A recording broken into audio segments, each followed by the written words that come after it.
The law office smelled of old leather. And disappointment as my cousins divided. Up Grandma Rose's jewelry collection. Like vultures over carrying. Rachel held. Up the pearl necklace to the light while. Her sister Monica clutched the diamond. Brooch to her chest. Their brother, Christopher, had already pocketed the gold watches. I'll take the emerald ring, announced my cousin Stephanie, sliding it onto her finger. After all, I was named after her middle name. No, you weren't, I said quietly from my corner. Grandma's middle name was Marie. Stephanie glared at me. Whatever, Maya. At least I visited her more than once a year. That was a lie, too. But I didn't argue. I'd spent every Sunday with Grandma Rose for the past 5 years. Ever. Since Grandpa died. But according to my relatives, those visits didn't count. Because I was just trying to get written into the will. Mr. Patterson, the elderly lawyer, cleared his throat. There's one more item. He pulled out a worn leather journal tied with a faded ribbon. Mrs. Delacroix specifically requested this go to her granddaughter, Maya Bennett. My cousins burst into laughter. A diary? Rachel snorted. Perfect for the bookworm. While we get the valuable stuff, Mia gets Grandma's grocery lists, Monica added, admiring her newly acquired ruby bracelet. Fitting, Christopher chimed in. She always did live in fantasy land with her nose in a book. Now she can read about Grandma's boring life instead. I took the diary with trembling hands. The leather was soft with age, and I could smell Grandma's lavender perfume still clinging to it. My throat felt tight. Thank you, Mr. Patterson. I managed to say. There's also this, he added, handing me a small envelope to be opened. With the diary. Probably her secret. Recipe for banana bread. Stephanie laughed. The only valuable thing Maya is getting today. I left the office with their laughter echoing behind me, clutching the diary to my chest. The 2-hour drive home felt eternal. I'd loved my grandmother fiercely. She'd raised me after my parents died when I was 12, while my cousins saw her as a source of holiday money and eventual inheritance. She'd been my whole world. Back in my apartment, I made tea in the china cup Grandma had given me, the one my cousins had dismissed as old junk, and settled into my reading chair. With shaking fingers, I untied the ribbon and opened the diary. A small key fell out, along with several folded papers. The first page of the diary wasn't diary entries at all. In Grandma's careful script it read, My dearest Maya, if you're reading this, then I'm gone and you're probably hurt by how things were divided. Don't be. Material things were never what mattered between us. But you, my darling girl, deserve to know the truth about who I really was. I unfolded the papers. They were bank documents.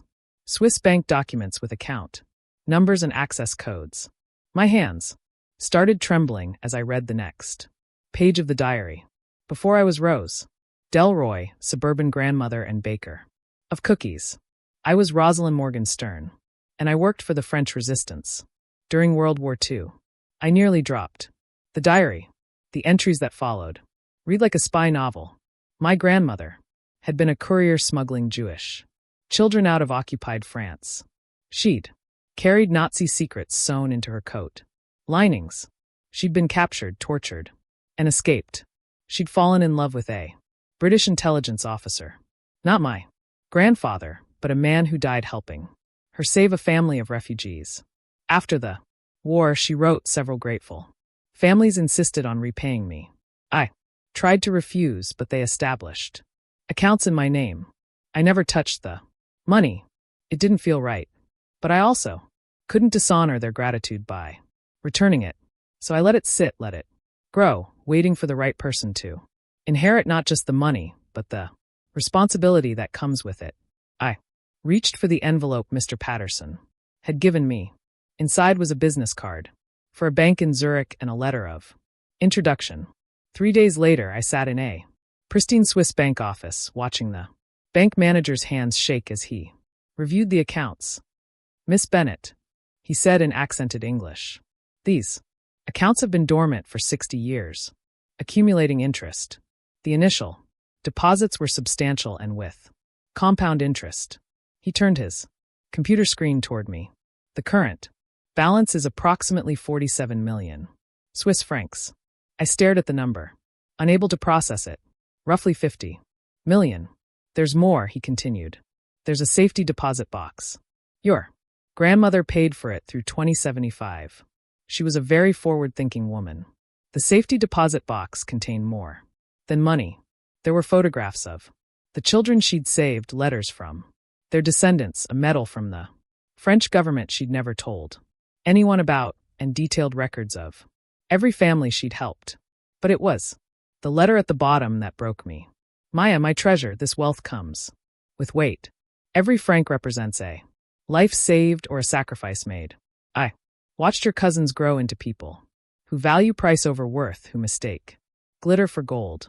But you, who spent your Sundays reading to me, who learned to bake not because you wanted my recipes, but because you wanted my stories, who sees value in old diaries and china cups, you understand that the greatest inheritances aren't always visible. Use this wisely. The account information is hidden throughout the diary, in the stories I've written. Read them all, learn who I was, then decide who you'll be. I spent the next month reading every entry. The account numbers were cleverly woven into her stories, dates that were actually codes, descriptions of places that were bank, routing numbers, names of people that were passwords. Some entries made me laugh, others made me cry. All of them revealed a woman of incredible courage, wit, and compassion, a woman my cousins had never bothered to truly know. Then came the family reunion. I arrived in my same sensible Honda Civic, wearing my usual bookstore employee attire. My cousins pulled up in their respective luxury vehicles, draped in grandma's jewelry. Maya, Stephanie called out, her voice dripping with false sympathy. How are you managing? I know times must be tough on a librarian's salary.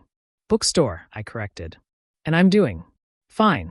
Sure you are, Monica smirked, the diamond brooch glinting on her jacket. That's why you're driving the same car from college.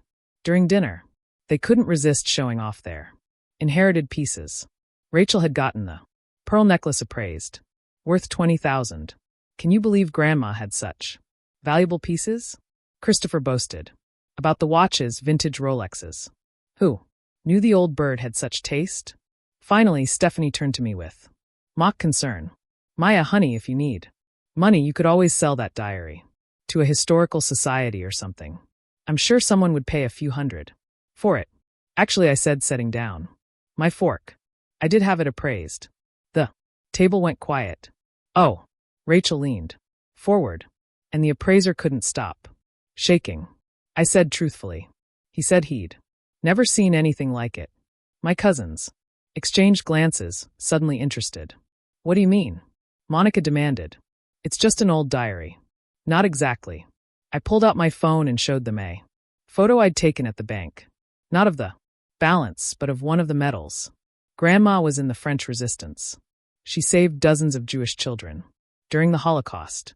The diary contains detailed accounts of her missions. That's impossible, Christopher sputtered. She was just a housewife. She was a hero, I corrected.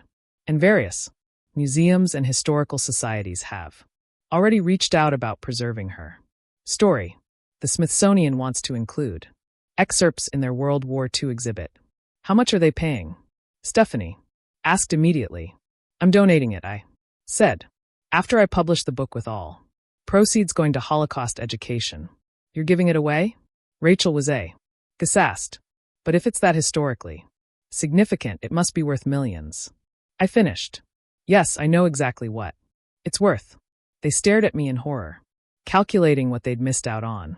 But the jewelry, Monica touched the brooch defensively, is beautiful. I agreed. Grandma bought most of it in the 1960s and 70s. Nice pieces, good quality, but the real treasure was always her story. You just never asked to hear it. I stood to leave, then paused. Oh, one more thing. Remember those Sunday visits you mocked me for? We weren't just having tea. I was recording her stories. 12 hours of audio recordings. The publishers are very excited. As I walked to my car, Stephanie ran after me. Maya, wait. We're family. Surely Grandma would want Us all to benefit. Grandma left each of us exactly what she thought we deserved. I said, you got the jewels. I got the truth. But if there's money, from the book isn't about money. I cut her off. Just like those Sundays weren't about inheritance. They were about love. You can't put a price on that, Stephanie. Though you certainly tried. I drove away, leaving her standing in the driveway, mentally recalculating the value of every interaction she'd dismissed. The truth was, I hadn't told them about the Swiss accounts. That secret would remain between Grandma and me, at least for now. I had plans for that money, a foundation in her name, scholarships for refugee children, a museum dedicated to the unsung heroes of the resistance. But first, I had a book to write, a story to tell, a grandmother to honor. That night, I sat in my apartment wearing the one piece of jewelry Grandma had given me while she was alive, a simple silver locket that my cousins had dismissed as cheap. Inside was a picture of her from 1943, young and fierce and ready to save the world. I opened the diary again, running my fingers over her handwriting. On the last page, she'd written, my darling Maya, they say you can't take it with you when you die, but you can leave it with the right person. You're always the right person, not because you're perfect, but because you understand that the most valuable things in life are the ones that can't be sold. All my love, Grandma Rose. The appraiser had been right to shake, not because of the monetary value. He never saw the bank documents, but because he'd recognized the historical significance immediately. He'd actually cried reading some entries. This changes everything we knew about civilian resistance networks. He'd said, your grandmother was a ghost, a legend. Historians have been looking for the Rose Courier for decades. My cousins would find out about the Swiss accounts.